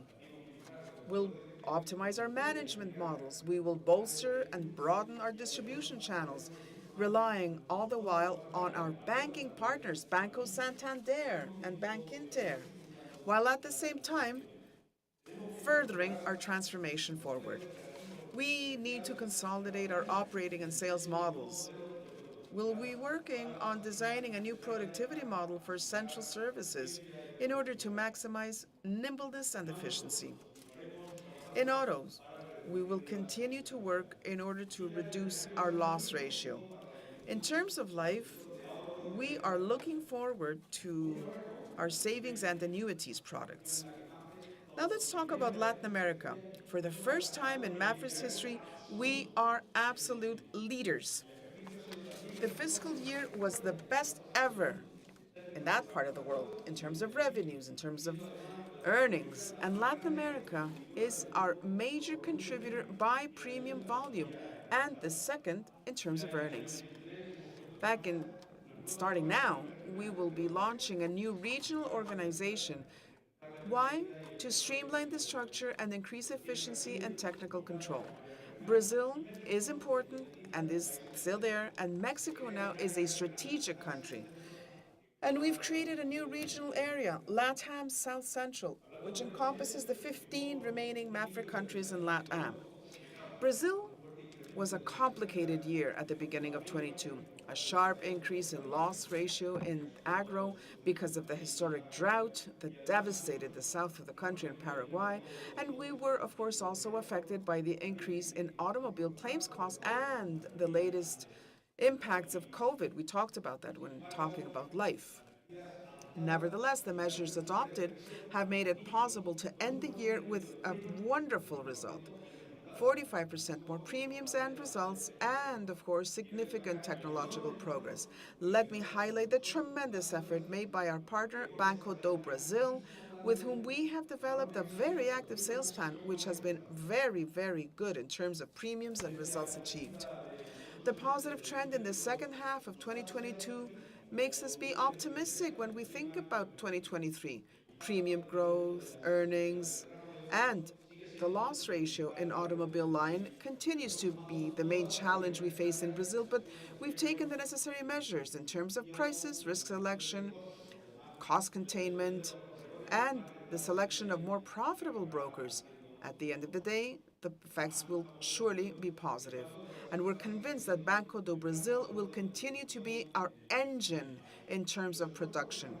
And our efforts to boost efficiency and cut internal costs will also continue to be essential objectives in order to improve our competitiveness. Let's go to Mexico.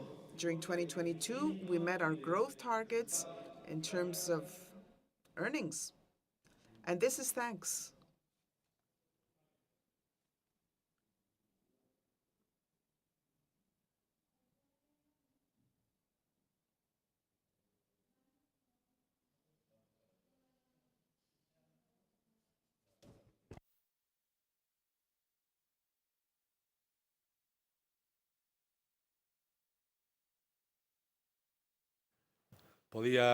Yes, thank you for that.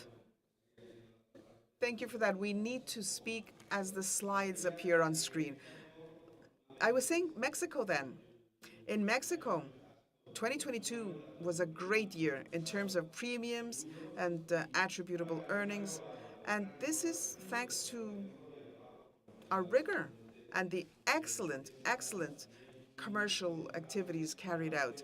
I have to underscore our digital transformation.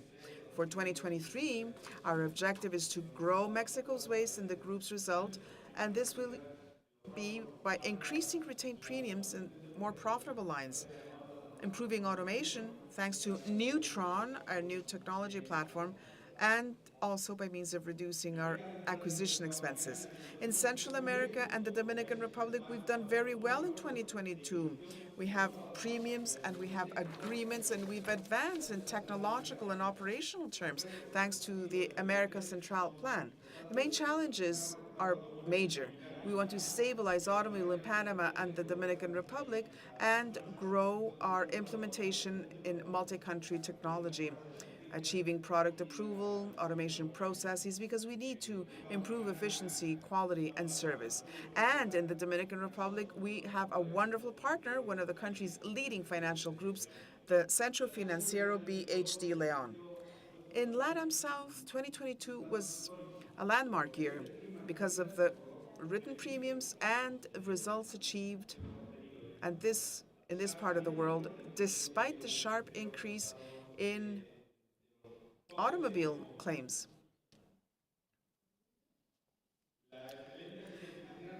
Our excellent financial management has been essential in helping us achieve these results, especially Peru, Colombia.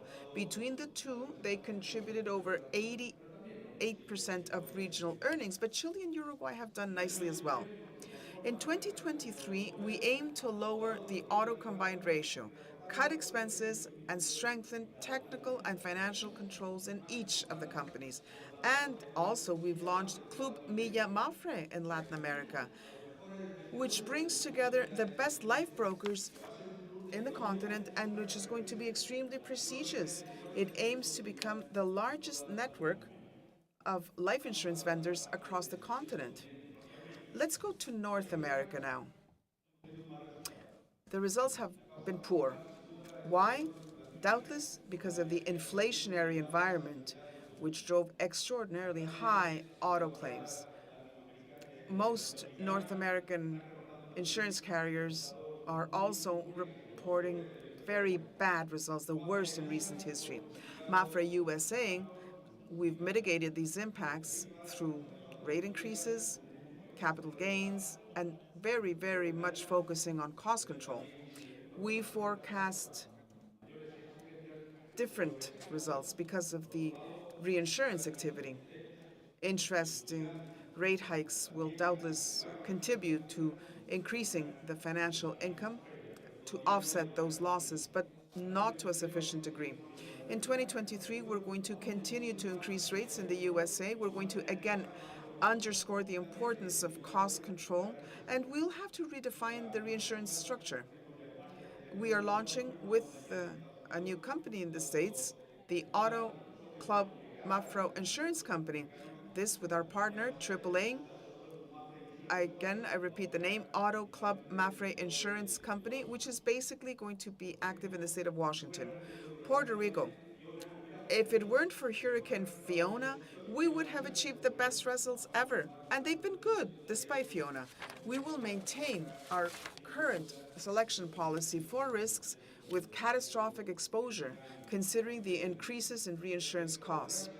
And now, Eurasia, now renamed EMEA, well, we've successfully completed structural transformation process with the sale of our insurance operations in Asia and the conclusion of the restructuring plan for our subsidiary in Italy, which now has a more efficient organization in place with improved technological, pricing, and underwriting capabilities. In Turkey, our results were bad. They were hampered, of course, by the impact of accounting for hyperinflation, in addition to the negative economic landscape that has characterized this country in recent years. Germany and Malta, again, show good performance. In the latter country, our relationship with Banco de Valletta, our partner, is magnificent and does guarantee excellent opportunities to grow life. But the challenge in 23 is going to continue to grow in Germany, and this via new digital distribution agreements. And in Italy, too, we need to complete our ambitious technological transformation project in Malta. And in Turkey, we will work to control volatility and adapt the structure to the country's new business climate. I would now like to discuss the different business units. The reinsurance unit, just like the rest of competitors, have experienced in recent years a high loss ratio and disasters. Despite this, the significant diversification of its portfolio and appropriate risk management has allowed it to have reasonable, very positive results. The increased demands for reinsurance has driven a widespread increase in prices and adaptation of the sector's coverage conditions, which allows us to foresee that we're entering a cycle of higher profitability. In anticipation of this, Mapfre acted very quickly and increased the capital of the company with an amount of 250 million euros that we hope will have excellent returns, which will allow the company to grow with better competitiveness and more profitable prices. Mapfre Global Risk has had an exceptional 2022 driven by the growth of new customers and very well-controlled loss ratio. In 2023, we face a more complex scenario, and obviously reinsurance costs will increase, so we'll have to be very prudent as far as underwriting. Mapfre Asistencia has finally completed its geographical reorganization. It's left 22 countries this year, and at the same time, it has created a new value proposition with new digital capabilities and high usability products. This is graphically reflected in 2023 with the launch of its new branding and brand Modi, which is far more modern and digital. Solunion, our credit and surety company run together with our partner Allianz Trade, has once again achieved wonderful, fantastic results. In credit will continue growing, and its geographic consolidation will continue with this credit model, boosting its presence in the major Latin American multinational companies.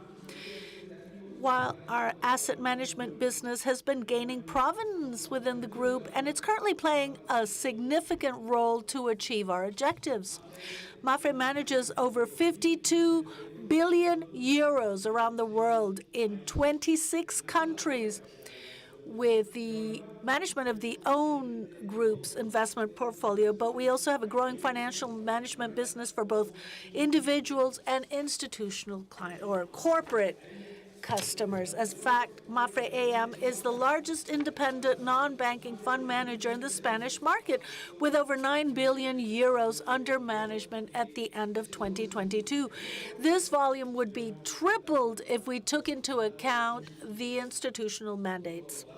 On the other hand, Mapfre Gestión Patrimonial Asset Management is the client financial advisory service, which grew by 5% last year, reaching 1.4 billion euros, and it already has a network of 10 specialized branches across the country. Además, estamos We are also very, very proud of our corporate business alliance with Abante, one of the Spanish leaders in asset management. And beyond our borders, we just recently took control of La Financière Responsable, a French investment manager specializing in ESG investing.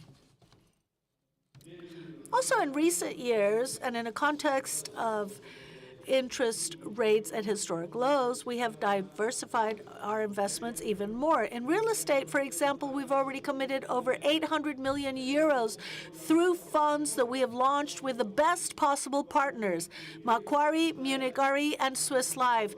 In addition, we have done the same in the field of infrastructure, also with Macquarie in renewables, with Iberdrola, and with Altamar in private equity. Now let's briefly review the fulfillment of our 3-year strategic plan, which, as you know, was implemented for the first year in 2022. As we presented last year at this AGM, it's based on 3 pillars: discipline, sustainable balance, and profitable growth, improvement of internal efficiency, and the promotion of transformation. Regarding the growth pillar, we have achieved a fantastic increase in premiums of almost 11%, far exceeding the average objective set for the 3-year period of 5 to 6%. Along with Mapfre's positive performance in Spain, despite the loss of Bankia, we must highlight the increase in Brazil, which I've mentioned was over 45%. And in most Latin American countries, and in addition to the growth of reinsurance in the United States. But we are acutely aware that we did not meet our profitability objectives, given that the year-end ROE stood at 8.4%, which is still far away from the targeted average of 9 to 10% for the 3-year period. 2022 was supposed to be a year of rapid recovery in our results due to the pandemic coming to the end, but the abrupt and severe deterioration of the automobile claim levels in our main markets have largely overshadowed the brilliance and consistency of our management model. In some countries, we did not foresee the tremendous cost increases, and neither could we properly manage rates due to internal weaknesses or delays or limitations imposed by the supervisors or the circumstances of the markets themselves, the distributors or competitors. Downward adjustments in rates made in all countries during the 2 years of the pandemic due to reduced vehicle use, changes in mobility patterns, increases in the severity of damages, both those resulting from higher repair costs from accumulated inflation and deviations from accidents caused by speeding and distractions, with a marked increase in commercial transport and delivery vehicles on the road, along with other circumstances, led to an alarming deterioration in the loss ratio in this line of business. But please rest assured we're taking the most appropriate measures possible, which will help improve these results throughout the next year. And you will see it, as I said, both this year and the coming year. Furthermore, the reinsurance unit has significantly improved compared to 2021, and unfortunately has not been able to meet its objectives, so that affected its results. It was the higher claims of higher amounts was the reason for this. But diversification has protected us in the last 2 years, both life, health, and burial lines, which suffered high losses during COVID, while automobile positively offset these deviations. In 2022, the opposite occurred, with the losses in the automobile line, they being offset by the exceptional profits delivered by the life protection line, where we have also grown significantly. Furthermore, Spain, Brazil, reinsurance, LATAM South all achieved very good results. But also our territorial diversification is helping us enormously. We do not depend exclusively on one or two large-scale operations. Also, global risks, Mexico, Central America, Germany, and even assistance in smaller countries have all contributed significant results relative to their size, which strengthens our trust in our geographically diversified global model.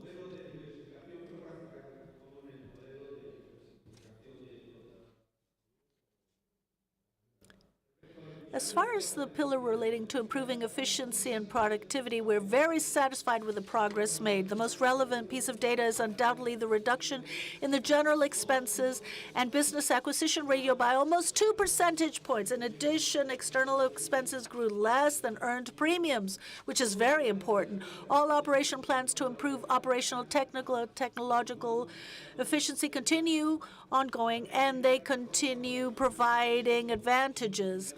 And our internal indicators of efficiency and productivity, all ratios concerned with perceived quality, contact digitalization, outsourcing, anti-fraud, cost administration, all of them showing very positive performance. Regarding our transformation pillar, this is a key to adapt to the new social realities, to be able to pay closer attention to consumer demands, while at the same time we introduce sustainability into our day-to-day management and adopt effective policies for full inclusion, gender equality, and so forth that are already part of our everyday work, as our chairman has already said. Specifically, we made a public commitment to reduce the gender pay gap to a near negligible level of our group worldwide, and also to make sure that at least 90% of our investments are rated in line with ESG criteria. We are on course to achieve both of these objectives by the time we complete this strategic cycle. But we have ongoing, as I showed you previously, a very broad plan to develop sustainability, which has improved year on year and is still presenting very challenging commitments, both for the environment, social, and governance. Environment, we have also updated our standards, both regarding underwriting requirements and investment requirements in business activities clearly related to the production, distribution, or consumption of energies from fossil fuels. Also making progress in gender equality, in inclusion and equal opportunities. Among all these policies, I always like to refer to one of the most satisfying policies for those who were working at Mapfre, the fact that 3.5% of our workforce are people with disabilities, people who have been given a new opportunity in their lives. And this is extremely important, and we will continue enlarging this to make sure that more people with disabilities join our group around the world.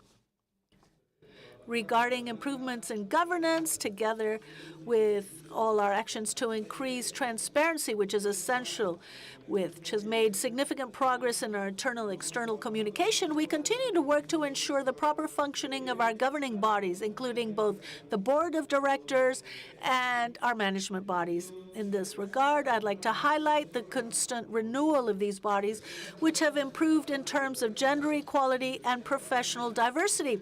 Such is the case of this board of directors, which, as of today, is almost reached parity thanks to the support shown to our proposal of including two excellent professionals, Elena Sanz, who's already a member of the Board of Trustees of the Fundación Mapfre, and Francesco Vanni, who's got a high international financial profile, very impressive. And we would like to welcome both of them here to this Board of Directors now.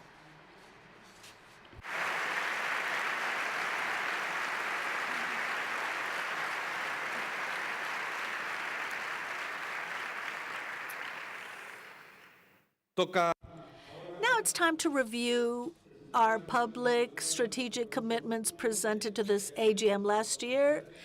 And we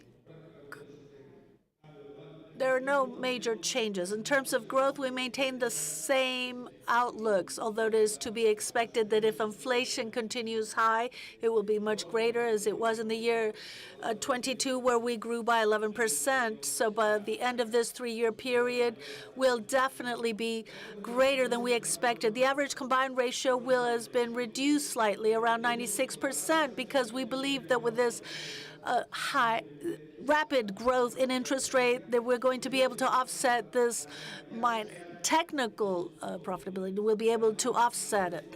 And we maintain our objective of average ROE between 9 to 10% for the next 2 years. We also reaffirm our reference framework, which, as you know, is on the one hand to maintain the solvency margin, following Solvency II margin at around 200% with a tolerance margin of more or less 25 points, and to maintain a payout ratio greater than 50%, and of course, being very prudent with our debt, maintaining our debt ratio within 23 to 25%. As our Chief Financial Officer, Fernando Mato, has already mentioned, the new international financial reporting standards, which also apply to Mapfre, have been in force since the beginning of this year. They are not going to affect our demanding commitment to transparency, although they will require additional effort in terms of adaptation, and we hope that they can help us improve our business management. We don't expect any significant changes in the basic insurance management indicators, which we will try to continue with our strategic plan, which has already been defined, with the objectives which I've just mentioned, taking into account the new economic context, and we also confirm the other social, public, environmental, and governance objectives. In the final part of this AGM, I would like to remind you of 2 people who have made a significant contribution to Mapfre on this board of directors, and today will be leaving us, but they are now seated here as guests because they have reached the foreseen statutory age. They've been in many different supervisory bodies of the group. The first one is Alfonso Revuelta Badías, who is with us here today. He was a board director for Mapfre and other affiliates of the group for more than 20 years. He participated actively in all relevant decisions of this group concerning international development, securing the business of large enterprises, and the strategic development of our group. He's been a very key player, as I said, in Mapfre's investment in international development and the significant strategic development of our group. And I would also like to refer to our very dear José Antonio Colomer Guiu, board director for the last 8 years, whose vast international financial experience has been tremendously valuable in our decision-making in these very intense recent years. Thank you, Alfonso. Thank you, José Antonio, for your enormous and loyal contribution to this group for so many years.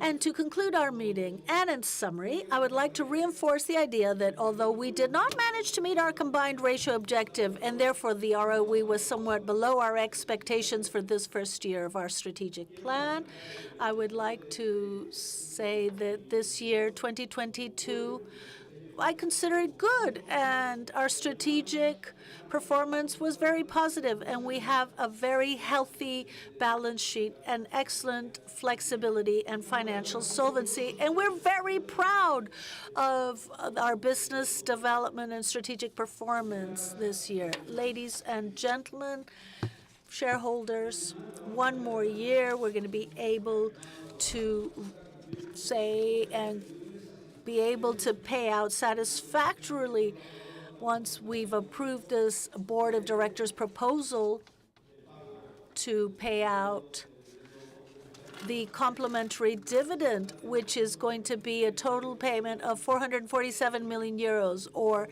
14.5 cents per share, which continues our position as one of the highest shareholder remuneration in the Spanish IBEX, always in cash, and with a profitability much higher than the interest rates over the last few years. Ladies and gentlemen, as we have made clear throughout this annual general meeting, in both the graphics and in some of the messages, we are very happy because we're celebrating. Our group will reach on the 16th of May a very important milestone.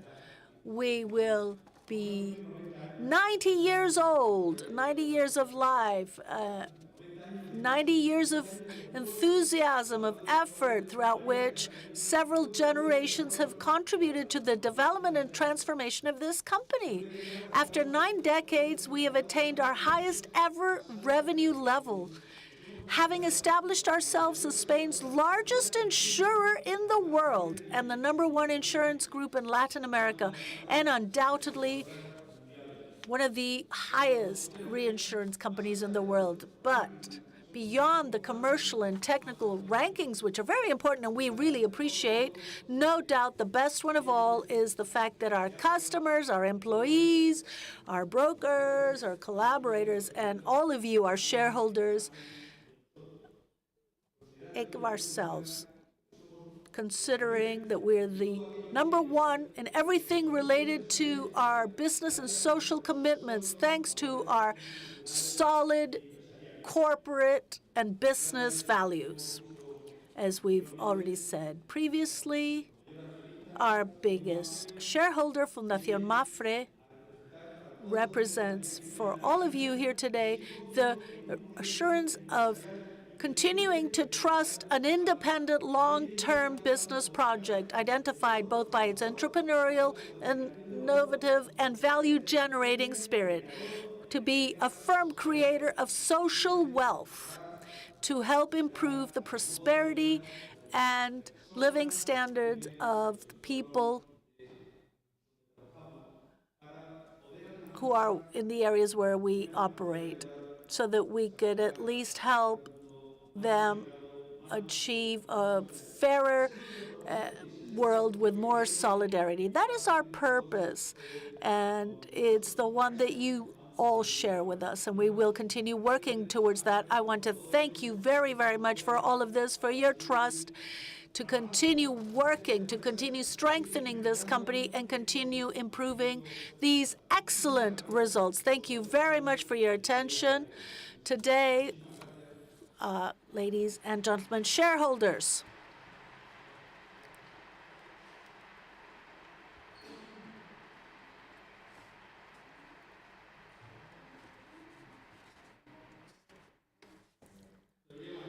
I should have left already, but before I do so, I will play a very brief video that summarizes what part of these 90 years of long 90 years of business life and social responsibility, what they have meant. Thank you once again.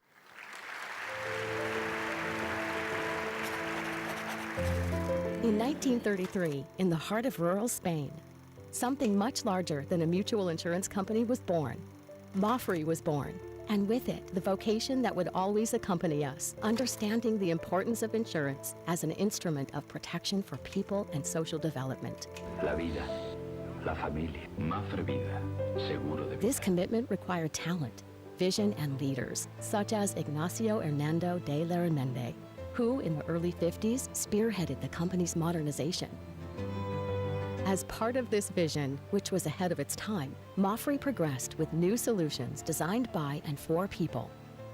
Our entry into the automobile and life insurance business marked the route on the road to becoming market leaders in Spain in the early 1980s, a leadership that would be accompanied by geographic and business diversification to Latin America and in new business lines such as reinsurance, assistance, and global risks. Mapfre Automóviles, el seguro 100%. This vocation for people needed to go beyond our insurance activity. We also had to be an agent of economic and social development. To this end, Fundación Mapfre was created to reflect the company's commitment to society. un gran sistema como el sistema Mapfre. The company's international expansion began in 1984. With its entry into different Latin American countries, this process would be consolidated in the following decades thanks to the momentum of Julio Castello. A decade later, Mapfre went public, which enabled it to boost its shareholder base and financial strength. Castello was also a firm advocate of good governance in our group, which encouraged the adoption of the various codes of good governance and established the innovative bases that have always characterized Mapfre in insurance management. Asegure su futuro con Mapfre Vida, el puente de su jubilación. With the arrival of the 21st century and under the leadership of José Manuel Martínez, Mapfre continued to make progress through the definitive boost of the international business, with the development of the bank insurance channel, as well as with good governance and transparency, with the demutualization of the company in 2006. Integrating all the group's businesses within the new publicly listed holding company, Mapfre SA, would allow us to continue to take on new growth and expansion projects and to adopt new and better management and governance standards. Among other milestones, Mapfre entered 2 major markets: the United States, where we operate today in 14 states and are leaders in the automobile line in Massachusetts, and Turkey. The arrival of Antonio Huertas as CEO in 2012 was the beginning of another crucial era for Mapfre, which saw the promotion of a multi-channel strategy, profound cultural and organizational transformation, and the digitalization of the group. This has allowed us to maintain our leadership position in a decade that has ended up being the most complex in recent history, marked by a pandemic that paralyzed the world. Mapfre, más unidos que nunca. A stage in which the company forged openings in new European and Asian markets in the insurance, reassurance, assistance, and global risks businesses. Today, Mapfre is more solid and solvent than ever. We are a large and diversified group that competes internationally with global players, both in the insurance and reassurance businesses, becoming an increasingly relevant player in investment and asset management. We're ready to serve our clients in all channels, wherever and whenever they need us. We're accelerating Mapfre's digitalization, pivoting toward new business models that are emerging from the most disruptive technological and digital era ever witnessed. Always with the aim of continuing to offer the best solutions and services. Our values and commitment to people, the environment, and society, which are the defining hallmarks of the company, have been underpinned by an ambitious sustainability strategy. This is how we are playing our part and contributing to the United Nations Sustainable Development Goals. We celebrate the first 90 years of a story that has been built thanks to the millions of clients who have made it possible, and the large community of employees and collaborators who, through their commitment over several generations, have shared our values and vocation for service around the world. We remain true to the vocation we were born with and are clear about our purpose: to keep on being our clients' trusted insurance company.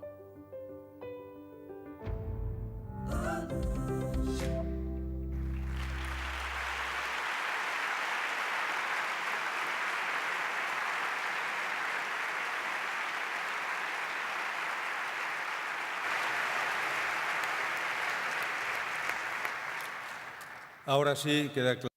Okay, now the session is adjourned of this AGM. Thank you very much.